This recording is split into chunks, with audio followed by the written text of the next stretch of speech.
Muy buenos días y saludo a todos en el estudio, al equipo de producción y a su audiencia. Encantado de estar con ustedes y la temperatura nos han tratado bien acá en el norte. Hoy no está tan frío, los días no han sido tan fríos, pero ya se avecina el duro invierno. Ahora, la temperatura política ha estado calcinante en estas últimas horas. Caliente. Muchos movimientos.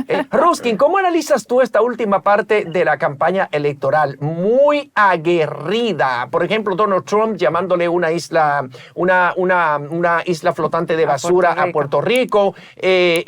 Kamala Harris y Biden. Kamala Harris y primero la ex vicepresidenta Michelle Obama diciendo que Donald Trump no está en capacidad psicoemocional para gobernar a los Estados Unidos, y la fresita que le puso como al pastel al final, Joe Biden, calificando de basura a todas las personas que apoyan a Donald Trump. ¿Cómo puede verse esto reflejado en el posicionamiento de Kamala Harris, que salió rápidamente a desvincularse de esa declaración? Sí, bueno, eso como usted ha dicho son los últimos acontecimientos en una etapa de una campaña política que ha sido marcada, digamos, por las incidencias.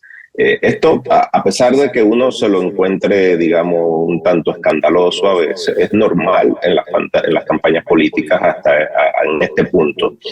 Sucede aquí en Estados Unidos, sucede en otras partes del mundo. Es normal que estas temperaturas vayan subiendo de tono cuando se acercan los días ya para terminar. Como usted ha dicho, ayer en Wisconsin han habido algunos elementos que pudieran llamarse lo que la política norteamericana conoce como la sorpresa de octubre o de October Surprise, que es que en algunos casos han habido situaciones en el mes de octubre que han hecho que la balanza política de intención de voto se vaya a un lado o al otro. ¿Qué ocurrió? Bueno, en una llamada de Zoom, el presidente de los Estados Unidos, Joe Biden, que precisamente hablaba con medios latinos y activistas de la comunidad latina, dijo que él consideraba que los argumentos que se habían planteado sobre Puerto Rico en la cierre de campaña de Donald Trump, sobre que había una isla de basura en el Caribe llamada Puerto Rico por un comediante, no le parecían acertados, que no estaba de acuerdo, que los puertorriqueños que él conocía en su estado natal y los puertorriqueños que había conocido en su carrera política eran gente honorable, decente y trabajadora, y que lo que le parecía basura eran los seguidores. Fíjense que hago esta aclaración porque el presidente, a decir verdad, nunca dijo que eran los seguidores de Donald Trump. Inmediatamente, como esto pudiera ser considerado así, en la misma campaña del presidente Biden, la misma oficina del presidente Biden, dice que se refería a quien seguía los comentarios que se habían hecho con relación a Puerto Rico.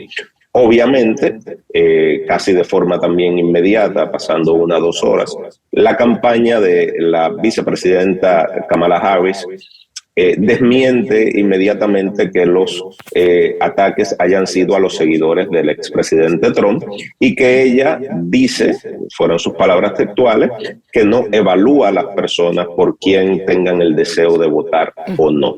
Obviamente tratándose de distanciar. Adelante. No, pero termina la idea. Tratando de distanciar, decía. Tratando de distanciarse de lo que podía ser la sorpresa de octubre. ¿Y por qué les digo esto? Porque ya había ocurrido. En la campaña anterior, con la candidata del Partido Demócrata, Hillary Clinton, ella había hecho unos comentarios fuertes acerca de los seguidores de Donald Trump y fue utilizado inmediatamente por la campaña de Donald Trump para decir que ella pensaba que los seguidores de Donald Trump eran una especie de retrasados mentales. Okay. Hicieron lo propio. Inmediatamente esas imágenes que ustedes ven ahí es el expresidente Donald Trump, que llegó a Wisconsin, donde tenía un rally. Ya la campaña terminó. Estos rallies son de avivamiento y de agendar a las masas, porque ya los cierres de campaña fueron dados. Él estaba previsto participar ahí muy breve, pero inmediatamente tomaron el tema. Él llegó vestido como si estuviera trabajando en un camión de basura y se montó en un camión de basura con las letras de su nombre, de su campaña. Inmediatamente dijo que 250 millones de norteamericanos no eran basura. Eso ha tomado un momento. Sí. Ruskin, vimos a Donald Trump también en un centro de comida rápida, en un establecimiento, en McDonald's, vendiendo y teniendo ese contacto directo. La estrategia ha sido muy bonita, la que ha establecido el equipo de Donald Trump. Ahora, me gustaría saber, dentro de las posibilidades, aquí en el patio todo el mundo está pendiente. Apenas faltan 5 días para ese proceso eleccionario y quisiéramos saber cómo andan las encuestas. Miren, las encuestas son una medida de medición. Todas las encuestas están a una sola voz. Un margen de diferencia entre un candidato a otro de 1 o 2%. Va a depender de qué lado usted mire las encuestas. Hay quienes dan ganador a Trump por 2% y hay quienes dan a Kamala Harris por 2%. En el caso tuyo, que eres un crítico y que está ahí desde el vientre de la ballena, vamos a ver. No, porque quisiera saber cómo anda realmente. O sea, sería una posición muy objetiva de destacar, independientemente las afinidades partidarias que pudiera tener una persona, reconocer quién lleva la delantera en estos momentos, en estas elecciones que se aproximan en Estados Unidos. Ayudando a lo que dice Ana Daisy, hemos visto ya que se ha anunciado que dentro de lo que es el voto anticipado en algunos de los estados, ya Donald Trump en algunos lleva la delantera, claro, y en otros lo lleva Kamala. Entonces, ¿cómo vamos realmente? En mi ejercicio profesional, yo aprendí de muy joven, entré al ejército de los Estados Unidos cuando tenía 17 años, que hay una frase que dice que en toda batalla, en toda guerra, el primer muerto es la verdad. Eso es. Y eso es muy similar en las campañas políticas, sobre todo cuando están en este punto y las contiendas están tan cerradas. 3% en todas las encuestas es un porciento muy bajo porque está dentro del margen de error. Pero ahí hay un dato mucho más importante, que es que el nivel de indecisos que no saben por quiénes van a votar está precisamente entre 3 a 4%. Así que es demasiado arriesgado, de diferencia de la opinión que uno tenga, numéricamente decir que el péndulo va para un lado o para el otro. Lo que usted dice ya... Hay un empate ya han votado 50... Hay un empate técnico, pero... Ruskin, yo te quiero hacer la pregunta siguiente. Sí, y discúlpame la interrupción.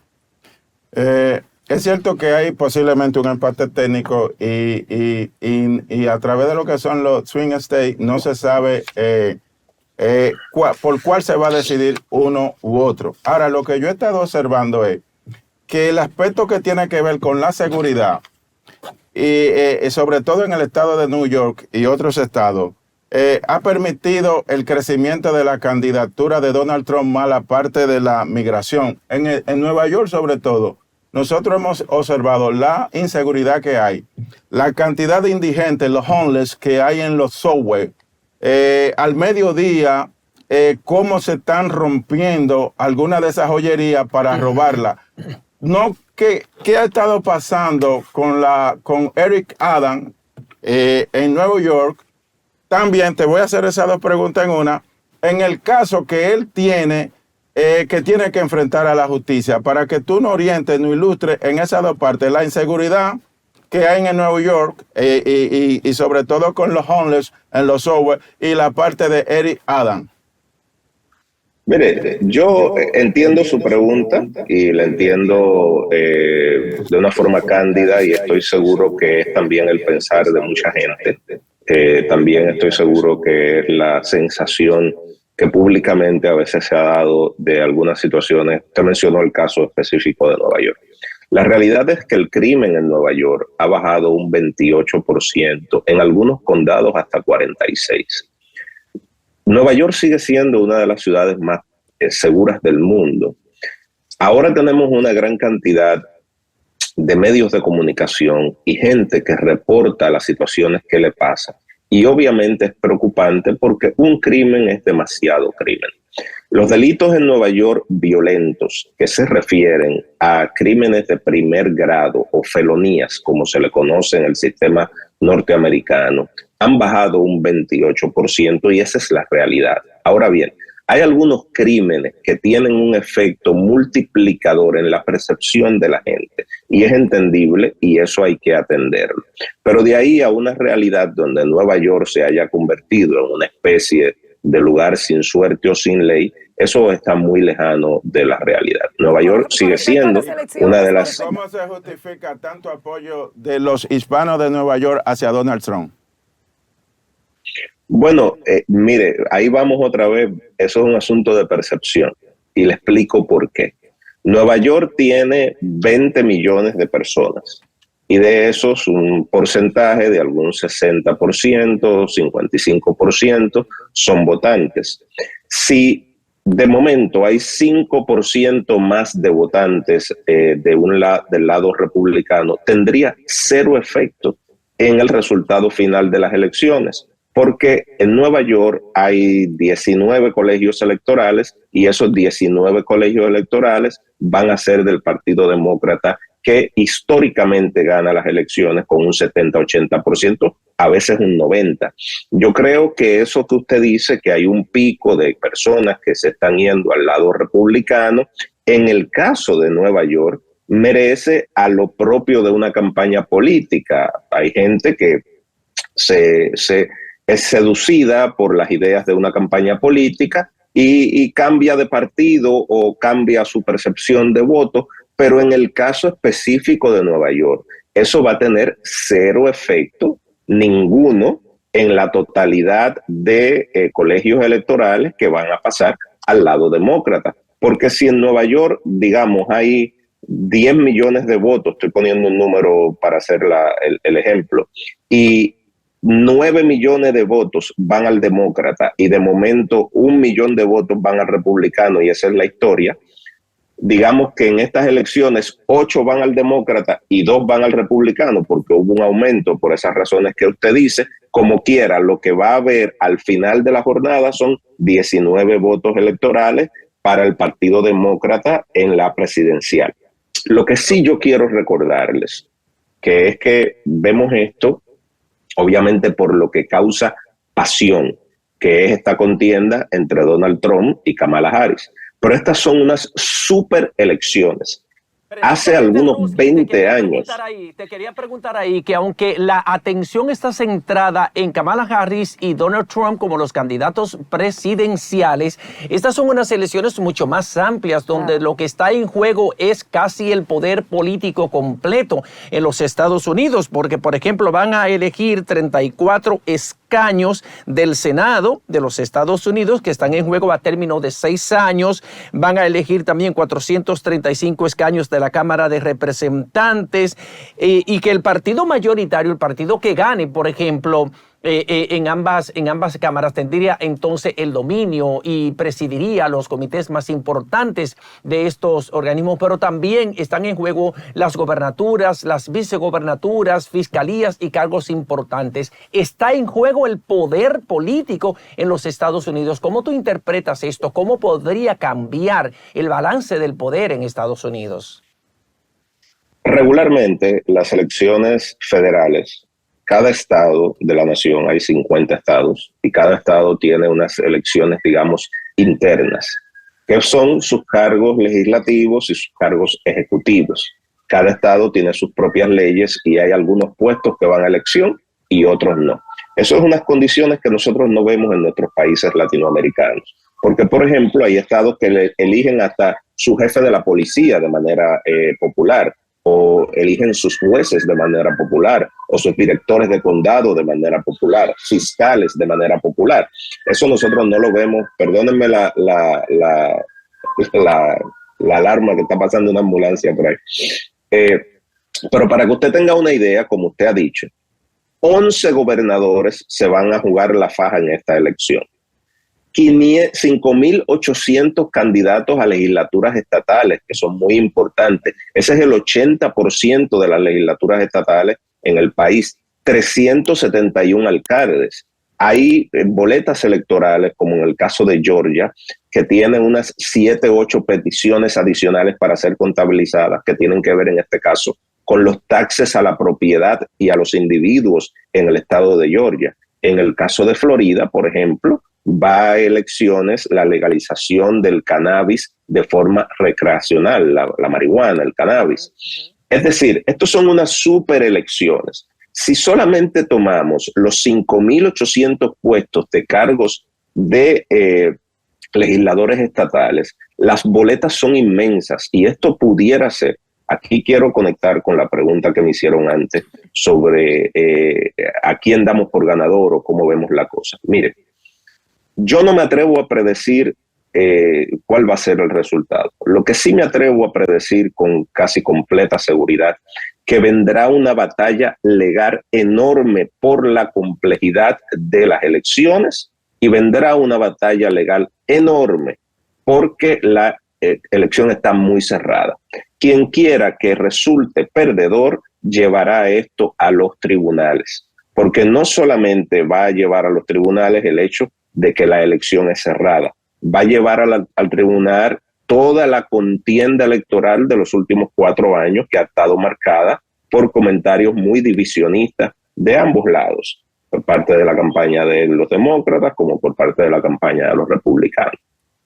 Lo que yo le digo a la gente es que la suerte está echada y al final, el día 5 en la presidencial, casi todo el mundo, escasamente un 3-4%, tiene su idea hecha de por quién va a votar.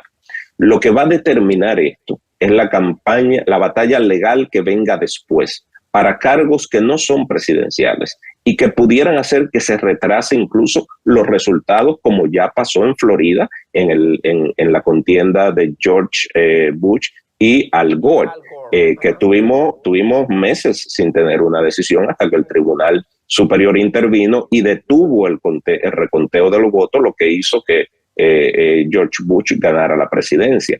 En la actualidad ya se han depositado unos 50 millones de votos. Eso es un 30% de la votación a lo presidencial. Y ahí los bandos están diciendo los votos me favorecen a mí o no me favorecen a mí. Lo que estamos viendo en esos 50 millones de votos que no han sido contabilizados todos todavía es que se marca la misma diferencia. 3 o 4% en cada estado que ha ido contando. Lo que tenemos que ver ahora son, primero, la seguridad del voto. En el caso de Nueva York, la fiscal general de Nueva York, previendo que puedan haber situaciones, y en otro estado está pasando lo mismo, ha montado toda una estrategia para asegurarle a la gente el derecho de ir a votar en paz y tranquilamente.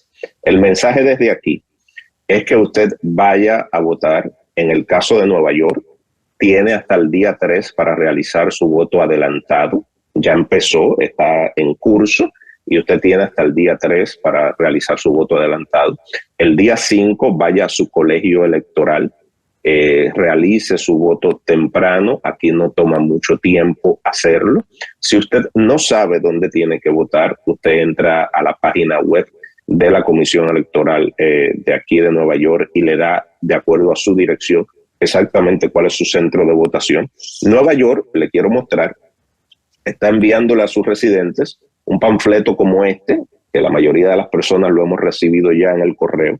Si ustedes se fijan, este panfleto tiene incluso traducciones al chino, el español, francés y otros idiomas, diciéndole a usted dónde tiene que votar y cuáles son las instrucciones para ir a realizar su voto, con una innovación que es este tapcito que usted lo escanea en su teléfono celular y ya tiene ahí toda la información suya como votante y dónde usted tiene que ir a votar, y puede presentar eso junto con su identificación, obviamente, para que realice su voto. Ahora el llamado es a las personas a votar y saber que son unas mega elecciones que, a pesar de todo el momento que ha generado estas elecciones, pudiéramos estar en un escenario donde esa misma noche no tengamos un resultado. Dios quiera que sí. Puede que la cosa vaya bien, que los oficiales de las juntas electorales puedan hacer su trabajo sin ningún tipo de problema, de que no hayan conflictos y puedan emitir una tendencia, que es lo que se emitiría esa noche, de llegarse a algún resultado de tendencia. Si no, tendríamos que esperar entonces a que todos los argumentos legales de esta mega elección, donde van miles de cargos en juego, lleguen a su término en los tribunales para saber quién es el presidente. Ese en realidad yo creo que es, digamos, el gran riesgo en la elección. Ruskin, gracias por tu comparecencia, siempre edificante. Quisiéramos garantizar contigo lo que habíamos conversado en estos días, de tener mañana una llamada telefónica, o quizás podría ser una llamada vía Zoom con el senador Adriano Espaillat, porque sabemos que está muy involucrado en todo este proceso electoral, para que nos dé sus puntualizaciones finales de este proceso, a cuestión de horas para que sean abiertas las urnas en Estados Unidos. Garantízanos eso para mañana, para tenerlo aquí en nuestro matutino. Usted me está pidiendo que yo garantice eso como que si yo fuera a garantizar un préstamo en el banco, compañero. Mire, sí, yo creo que usted es el jefe. No debe de haber situaciones mayores. Claro que sí, estamos haciendo todo lo propio para que el congresista pueda estar con ustedes mañana. Ojalá que sí. Les advierto que usar la palabra garantía pues es un poco, digamos, comprometedor. Por lo menos hasta... No, y es por el hecho de la campaña. Por ejemplo, hay muchos oficiales electos, no solamente el congresista obviamente por su posición dentro del partido y su liderazgo. El congresista, por ejemplo, se va a movilizar a reuniones de votación y otras reuniones de gobierno en lo que queda de fin de semana. Y, por ejemplo, en el fin de semana hay una gran movilización de ambos partidos a Pensilvania, donde se harán allí los últimos voluntariados para... Pensilvania es uno de los estados, digamos, bisagra, que ambas...